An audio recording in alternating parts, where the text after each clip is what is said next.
Looking for a startup job that fits you perfectly? Your tribe helps you discover, apply, and land startup jobs that matches your skills. Find your tribe with Your Tribe today.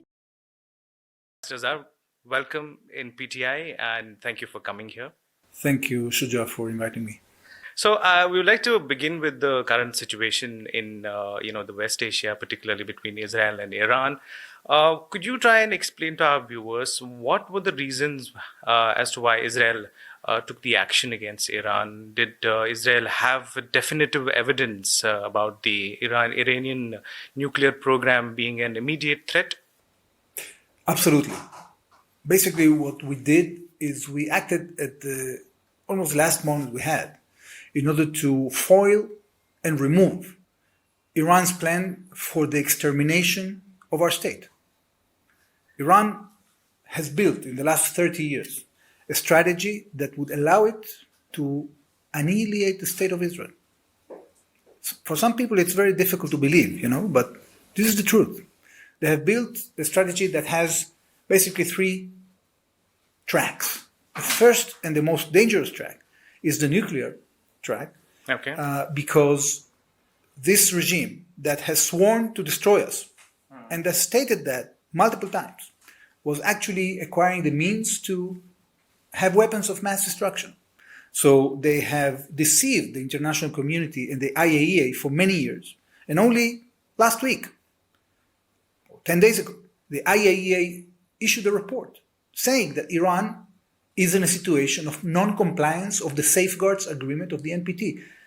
Why it has determined that? Because Iran has been conducting non-declared nuclear activities that it hasn't been able to explain why they are doing it. Right. Okay? And it was very clear for us that the clandestine group has been actually renewed activity on the weaponization of their enriched uranium. So not only they were having enrichment for no reason at all at very high levels, that is not justified in a peaceful civilian nuclear program, but also they were engaging in weaponization. So of course we couldn't allow a country that has sworn to destroy us to get the means to do that. Okay, so that is the first track. Okay. The second track, that is no less dangerous, is their ballistic missile program. We've been talking about this for years. Okay, and nobody really took it seriously. The Iranians built an arsenal of thousands of ballistic missiles, and actually they had a capacity to produce a quantity of missiles that would lead them to 20,000 ballistic missiles within 6 years. That means, when you do the math and you see that one missile has 1,000 kilograms, okay? 1,000 missiles are like a kiloton of TNT, which is equivalent to the nuclear bomb thrown at Hiroshima. Okay. So imagine they would have 20 of those. So that's another mean that the Iranians had in order to destroy us. And so we went to attack these two programs. And I must remind your audience that in the course of the last 20 months, we've been decimating the 6 armies that Iran has built in the region. They have, took advantage of the vacuum you have in West Asia as a result of the turmoil that happened in 2011 to build these armies and create immunity for themselves. So the Iranians have been attacking us indirectly for many, many years. Okay. And they were doing this with impunity because they had all these armies defending them. And only last year, in April and October, when we had a direct exchange, when they fired us these barrages of missiles and were retaliated, this was the first time that the Iran regime started paying for its aggression against Israel. So, I'm sorry, what I would want to point out is this, this point of the ballistic missiles. That's perhaps the result what we are seeing right now happening in Tel Aviv and other cities. Like there are visuals of destruction, some of them very disturbing as well. How is the country dealing with it? The country is very resilient. You know why? Because not only we are accustomed to attacks that we were subject to throughout the years. We've been suffering missiles fired from Gaza for many years now, since Hamas took over the Gaza Strip 17, 18 years ago. We've been suffering from rockets and missiles coming from Lebanon. because Hezbollah was having the biggest stockpile of rockets and missiles in the world that was directed against us. We've been able to deal with that, but our population has been suffering for that for years. So we have built infrastructure, we have built shelters, we have built ways to protect ourselves against that. And now with these ballistic missiles, it's not that we are welcome. On the contrary, this is devastating. But we have created the tools, first of all, to bring down the numbers of missiles that are being fired at us, because they were planning to fire barrages of hundreds of missiles. And thanks to the operation of our defense forces, we've been able to diminish the number of missiles that are being shot.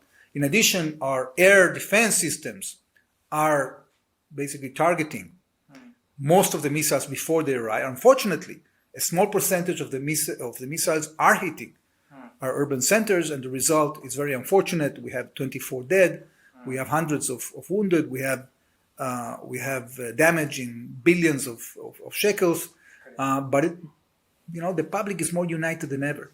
Okay. Mr. Rubin, Israel has always been, wanting that Iran abandon its nuclear program. But there's also a lot of commentary suggesting that Israel has acknowledged its own nuclear capabilities. How do you react to that criticism? Well, first of all, we have stated that Israel will not be the first country to introduce nuclear weapons into the Middle East. But, the difference is really staggering, because Israel hasn't threatened any country with annihilation. You have a situation here that you have the most extreme Islamic radical ideological regime in the world acquiring the most destructive weapons. In any security, there are several nuclear countries in the world, declared nuclear countries. They are not perceived a threat. And you know why? Because they are not calling to annihilate other countries. And they don't have this aggressive policy I was talking about before. So we have to be very cautious with countries that have radical ideologies, and especially with countries that are deceiving the international community time and again. So there's a huge difference here. We are a democracy, and we go to war, unfortunately, only when we are threatened. And in this case, we are threatened with our own existence. We had no choice. And this is a consensus in Israel. It comes from all the parties, that we have to take action because we want to survive. Okay. Let's talk about the United States. It has not directly, been part of the military conflict yet. What are Israel's expectations from US? Well, first of all, we are very grateful to the United States because it has given us the assistance that we need, first of all, to defend ourselves by ourselves. And this, by the way, has been, a principle that we have withheld for years. Israel is defending itself by ourselves. We are not expecting others to defend us. So as much as we are appreciative to the American assistance, we are not expecting America to fight wars for us. And therefore, whatever the United States decides to do and President Trump decides to do, is going to be according to the American interests and American national interests. So we are coordinated with them. We are getting not only their military, but also their political and moral support. And that's very important. But we are not requesting others to come to our defense. We are defending ourselves. In terms of working with US, has it been easier working with Donald Trump, President Trump, vis-a-vis the administration that was before? We've been working with all administrations because the United States is not only the biggest ally of Israel, but it's really our friend. And we share values and we share interests. And sometimes, this doesn't mean that we will agree on everything. There were administrations in which we found it harder to see things eye to eye. Sometimes we had differences. So even with the Biden administration that we, had differences, we still enjoyed very generous assistance for which we are very grateful. I think that with the Trump administration, our worldview is more in alignment, especially when it comes to dealing with its rogue elements, like the Iranians. Also pointing to what, Prime Minister Netanyahu recently said, that targeting Iran's supreme leader, Ali Khamenei, would perhaps end the conflict. Some of the ministers have also sort of kind of voiced the same thing. In your view, what could be the impact of such a strategy? Well, first of all, this is not our decision. The Israeli cabinet has taken a very accurate, a very, designed, meticulously designed decision to target the nuclear program and the missile program. And therefore, we have taken action against military targets, against the commanders of the Iranian armed forces, revolutionary guards, the scientists that were part of this criminal scheme. Okay, we haven't taken a decision to target the leadership of Iran. I think that future will tell when it comes to what we are going to decide to do in order to promote our military targets. But at this point, this is not part of our policy. Okay. So while you are engaged with Iran, there is also the other theater in Gaza that is prevailing. And we recently saw a number of people, dead while trying to get aid. UN rights groups and others have commented as well. How does the country react to that kind of criticism? Well, first of all, we are not targeting people for trying to get food. This is complete nonsense. What we have seen is that there were Hamas forces that were trying to prevent people from coming and getting food. And this is very unfortunate. We've seen that in the past, because when we started retaliating against Hamas aggression on the terrible aggression on the 7th of October, we saw that Hamas is trying to prevent population from getting out of harm's way and are trying to use them as human shields. So first of all, we have that problem. Hamas is basically working against any rule of humanity, any norm that was written in order to try to survive, hiding behind civilians, putting headquarters under hospitals, hiding themselves behind the UN facilities, etc. So this has been a challenging issue for us, but this cannot give them impunity. There have been issues from time to time in which aid workers were under danger. They felt under life danger. They had to react. But this humanitarian effort we are doing now is extremely successful. We've been able to handle tens of millions of meals to needy Gazans. We are taking this effort out of Hamas' hands because Hamas has been sequestrating this aid in order to continue having a grip on the population. And we are very determined, Shuja, to get into a situation in which not only we bring back our hostages, but we make sure that Hamas no longer controls the Gaza Strip. So this is an effort that takes time because we have to balance between endangering the lives of the hostages and taking out Hamas. But we are consistent in our effort. We have been able to bring back more than 200 hostages. We're still left with 53, out of them about 20 alive. But we will go through. We will see this through. And the human cost of this is indeed very tragic, and we lament any loss of life, not only on our side, but also on the Palestinian side. And I think the Palestinian people deserve a better leadership. They deserve being freed from the hands of the grip of this terrible terrorist organization that has been radicalizing them, abusing them, oppressing them for the last 18 years. But it is carried for a long time now, and as you pointed out, there is a human cost at it. Is there a timeline that Israel has in mind, or a solution, to put an end to it? Well, it's going to take time because of what I told you. Because we have to balance between the risk. This could end today if Hamas would have released the hostages and renounced power in the Gaza Strip. So the suffering can happen very fast. The issue is that when you have a terrorist organization that doesn't care about their own people, that actually is abusing their own people, that is using their own people as human shields, then it's very difficult to do it fast. It takes time. We cannot commit to a timeline because at the end of the day, if we stop being stubborn about this and we allow Hamas to stay in the Gaza Strip, they will rearm, regroup, as they have stated, by the way. It's not just a guess, to launch another 7th of October again. So, the Israeli public, as much as it didn't want to invade Gaza Strip, because we left the Gaza Strip completely in 2005, and we don't want to control Palestinians there. We had no choice but to enter because we were time and again attacked by this terrorist organization. So it's a hard situation. It's very challenging, but we have to see it through. Closer home, there is a lot of worry of course, because of the situation there about foreign nationals of all countries, but particularly about Indians. How is Israel helping or assisting in evacuation of the foreign nationals? We are in constant contact with MEA on all subjects that have to do with evacuation of civilians. We've been cooperating in this since the beginning of the war, and this cooperation continues. We have open channels, and whatever message we get from the Indian government, we take it very seriously in order to make sure that all Indian citizens are safe. Do you see, or rather, what kind of role do you see India playing in de-escalating the situation, particularly between Iran and Israel? India is a force for good.